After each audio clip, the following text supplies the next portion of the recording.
यार मैं नहीं चल पाई तो अब ईमानदार से मुझे तो पता है ना अंदर, कभी भी मैं कहीं पे भी जाऊं तो मुझे तो पता है कि ये बंदा तो सच्चा था, मैं ही नहीं कर पाया।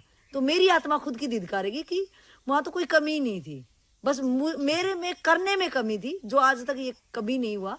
अब तक मैं दूसरों में बहाने ढूंढ ढूंढ के अपने ही अहंकार को शायद पोषित कर रहा था, या ईमानदारी से अगर मैंने करा भी तो मुझे कुछ नहीं हुआ, क्योंकि एटलीस्ट वो मुझे ये नहीं बता रहे थे कि मैं कहाँ खड़ा हूँ।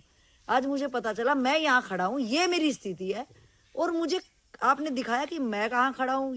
फर्स्ट ऑफ ऑल ये मुझे नहीं पता होता था दूसरों के करने से, और इसमें अब मेरी स्थिति में जहाँ पे भी खड़ा हूँ, अगर मैं जीरो पे भी खड़ा हूँ, मैंने बाहर मान लिया था कि मैं 50-80 पे पहुंच गया हूँ, और आज मुझे पता चला आपके सत्संग से कि भैया मैं तो माइनसों में हूँ। तो कम से कम ये तो आपने मेरे को पारदर्शी दिखा दिया कि मैं माइनस में हूँ।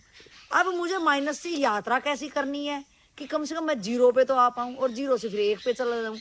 तो ये हुआ कि एटलीस्ट अब मैं कहीं भी कोने में चल जाऊँ, मैं यहाँ रहूँ या मैं देश के किसी कोने में भी भटकता रहूं, भटकते भटकते मुझे ये तो समझ में आ गया कि नहीं, बंदा सच्चा था और मार्ग भी सच्चा था, और मैं कहाँ खड़ा हूँ मेरी स्थिति पता चली। तो अफसोस मुझे एटलीस्ट आपने ये तो मुझे शीशा दे दिया कि मैं खुद को धिक्कारूंगा। अब खुद को मैं गाली दे सकता हूँ, खुद को ही धिक्कार सकता हूँ कि कमी मेरे में ही है, किसी में कमी नहीं। मुझे देखिए, मैं आपको बता रहा हूँ, मेरे पास आंसू भी है और एक मुस्कान भी है। बराबर है। आंसू इसलिए है कि जिंदगी ने आपको ऐसा मौका दिया, फिर भी नहीं कर पाए। सही। ठीक है। मुस्कान इसलिए है कि अब तो शिकायत के लायक भी नहीं रहा। हाँ एकदम, आप हमारी हमें ये औकात बता दी ना, हमें दिखा दिया बेटा देख अब घूम तू। आपने हमें शीशा दे दिया, बेटा देख तू कहीं छुप ही नहीं पाएगा।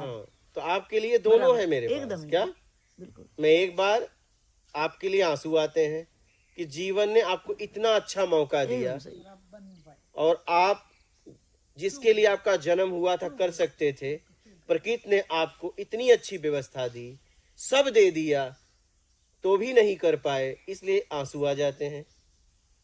और फिर मुस्कुरान आता है कि अब तुम शिकायत के लायक नहीं रहे हो, जा तो रहे हो लेकिन तुम शिकायत के लायक नहीं रहे थे। मैं हंसता भी हूँ, तेरी साजिश यहाँ नहीं चलेगी।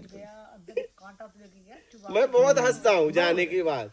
जब यहाँ से कोई जाता है ना तो मुझे उस पर हंसी आती है। आप वो टैबलेट देते हो जिसका असर खत्म ही नहीं होगा, या तो पहुंच ही जाओगे और या तो शिकायत करोगे नहीं, वो असर खत्म नहीं होगा। तो मैं इसलिए हंसता हूँ कि जाओ, अब तुम शिकायत के लायक नहीं रहे।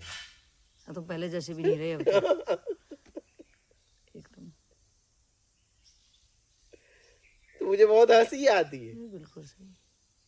अफसोस तो नहीं होता।